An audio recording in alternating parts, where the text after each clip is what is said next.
Now, on this video, I'm trying to share what I have learned over the years, many years of painting in cold weather. I do a lot of my painting when it's at freezing or below freezing or snowing. And the things I've learned over the years, what to do and what not to do, I'm going to try to share them in the next 10 minutes and try to make it that possible that you can have those months in the middle of the winter when most people are not riding their bike. If you decide to do a set of custom wheels or do something, that's a great time to do it. And of course, all my bikes with the custom wheels, I think I've done most of them in the middle of the winter when the temperatures are cold.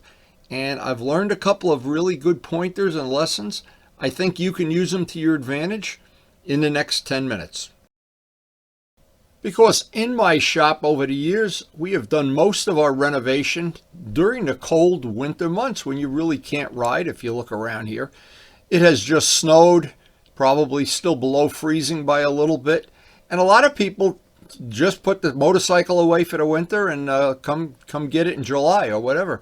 But I've always tried to do the work that I want to do. And in this case, painting wheels, doing some of the custom work that I do on the bikes, I like to do it in the winter when I really can't ride. Now, the information that I wanted to pass on this video, and I tried very carefully not to leave out any steps. Once a wheel is prepped, to get on the primer, but in cold weather like this, now letting each coat dry is critical. If you try to put that on and another 5 minutes later put another coat of primer, 5 minutes later you put the silver on or the gold or whatever, it's really going to be a problem. So my first suggestion for painting in cold weather, number one, let each coat dry. That is critical information. Let each coat dry. If you let it dry between coats, you can, once it outgasses, say an hour or so out in cold weather, well, most of the smell is gone, and then I can bring it in the house where Karen's really not happy to be smelling paint in the middle of the winter. But the choice of thinners, another good tip. These are the kind of tips that are worth watching a relatively boring video for, is to use thinner either mid-temp, but never in any case use the slow drying, high penetrating, or it's called high gloss thinner, or in some cases it's called slow drying thinner. Because you don't want to have it. What happens in cold weather, the material, because the part is cold, it tends to make the paint or the thinner outgas slower, so you get more and more penetration. Now, and what happens if you just keep putting it on, some of the thinner doesn't outgas, and that's then a problem somewhere down the road. So if you have the basics down of letting things dry between coats, using mid-temp thinner, that's always my choice. And in the case of painting a wheel, another thing, Pokey gave me this wheel stand many years ago. And before that, I tried to paint wheels using a broomstick between two trees and different, I don't want putting things, rolling it and stuff. The only real decent way, and these wheel stands are available from a Harbor Freight for about 25 bucks. You can cover it with tin foil. You can see what I've done here, so you don't get a lot of overspray on them. By the way, you can also use it for balancing wheels and save all that money. And boy, as all of us have found out, if you go to a dealer and just hand them a wheel, you're going to be out some bucks. You're going to be out more than the cost of that wheel stand anyway. But this is the critical information I wanted to pass on. It's a short, boring video, but this is the really good piece of information. I have several friends that are professional painters in the body shop, Bobby Brookins being one of them.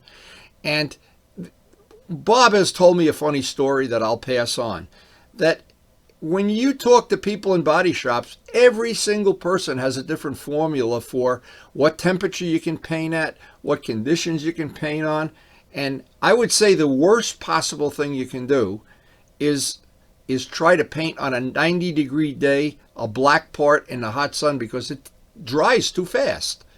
It dries like it's in an oven. Now, it's okay once the paint is on the part if you oven dry it or you put it out in the sun, except if it's so sunny, you wind up with alligator skin, or the thinner doesn't get a good bond. But in this case, when we're painting in the winter, and this is the information that I'm trying to share is basic 101 information. If you are going to paint something in the winter, these are all the steps that'll make it not only easy, practical, but in the end, the result you have will be good. Now, all of my bikes have custom wheels. I've painted them probably for the last 15 years, been painting wheels for people. We did some wheels for Vince and for Glenn and for Mark Morgan and whoever else. But the bottom line is, painting a wheel is a really time-consuming, challenging thing. It looks real easy, and I have seen, and it's really funny, I shouldn't even try to pass this on, but I have seen a video that is on YouTube of a guy who jacked up the back of his Triumph and spun the wheel and with a can of spray paint painted the wheel, the chain, and the tire, and said, "Who said it takes all this time to paint wheels?" Well, I do it a little different. I'm a little fussier than that. And the information that I want to pass on a video again, we all live in this part of the country, we all live where we have a month, 2 months, maybe 3, where it's really, really cold. The majority of people don't like riding in cold weather. I ride up to about 40 degrees, and then I want to spend that time either doing upgrades or painting parts or whatever it is that's practical to do in winter months. Now, once I'm done with a coat of paint, and you can notice the other thing, and I had a nice comment from Paul the other day about this, is paint. You see how long it took me to paint that side of the wheel? Paint a lot of thin coats, not one big drip drooly coat for, like I call decoupage, where it's dripping and drooling off the wheels. If you use the method that I have used over the years of putting a lot of thin coats on, in the winter, that seems to work a lot better. And it works all the time, in fact. But it took me, the reason I left this in real time, I wanted to show how long it took to go from this side of the wheel primer, where I've sanded through the high spots, and there was several coats of primer on that wheel, to this part. It didn't just, and if you're using a spray can, oh my God, be careful not to get runs and drips and drools. Stephen Walker's working on an R1 wheel now. I'm waiting to get some final pictures of it. When you're painting under these conditions, and you can see we're not going for a ride today. Oh, and Karen's probably cooking something upstairs, but I managed to use a day like today not only to paint a wheel, and one more of the wheels of the bikes in my collection, and even some of the bikes I have 2 sets of wheels. The RD I have 5 extra wheels. But basic 101 tips, information you can use if you decide you want to paint something in cold weather. I think all the information on this video is worth checking out. So I hope if you've made it this far in the video and you're not bored to tears, I hope that information serves you well. Now, I like having the 2 sets of wheels for my GPX 750R when I have the black set on, and sometimes I'll have the green set on. It allows me a lot of choices. Having a spare set of wheels for a bike, and of course I have a spare bike, so of course I have the set of wheels, just makes a lot of custom things very, very convenient.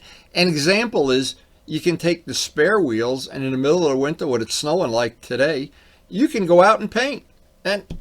And you're not worried that if all of a sudden the snow all melts in one day, you can't go out and ride the bike. Anyway, again, I hope this information was in some way usable and entertaining.